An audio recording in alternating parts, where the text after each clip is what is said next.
Ich bin der Bambringer Philipp, ich komme aus Heubern und ich bin auf die Schule gekommen von meinem Bruder, der ist auch schon da gegangen, und mein Papa auch. Und ja, ihnen hat es da ganz gut gefallen und jetzt habe ich mir gedacht, ich schaue mir das mal an bei einem Tag da vor der Tür. Da habe ich eine super Führung gekriegt durch die ganze Schule und Werkstatt. Dann haben wir gleich einen Schnuppertag ausgemacht, da war ich den ganzen Tag in der Schule da, habe ich mir alles angeschaut, habe in der Werkstatt ein kleines Federbillard machen dürfen auf der CNC, das hat mir ganz gut gefallen.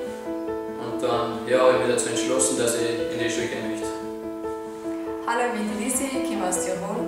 Ich gehe am Holztechnikum Kuchel auf die Schule. Ich gehe auch ins Internat.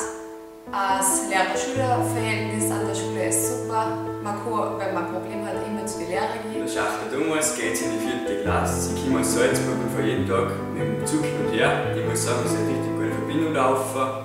Ja, man verliert eigentlich nicht viel Zeit. Ich bin die Jessie und dadurch, dass ich vom Wolfgang komme, bin ich im Internat. Und was ich so cool finde an der Schule, dass man eben Russisch und Italienisch lernen kann und einen Staplerschein machen kann, Kranschein. 5-jährigen Ausbildung erwarte ich mir, dass ich perfekt für spätere Berufsleben ausgebildet bin und dass ich das technische Wissen später mal gut annehme. Dass die Schule so eng mit der Wirtschaft zusammenarbeitet, haben wir eigentlich immer das Neueste vom Neuesten und das kann man an der neuen Werkstättenhalle gut erkennen.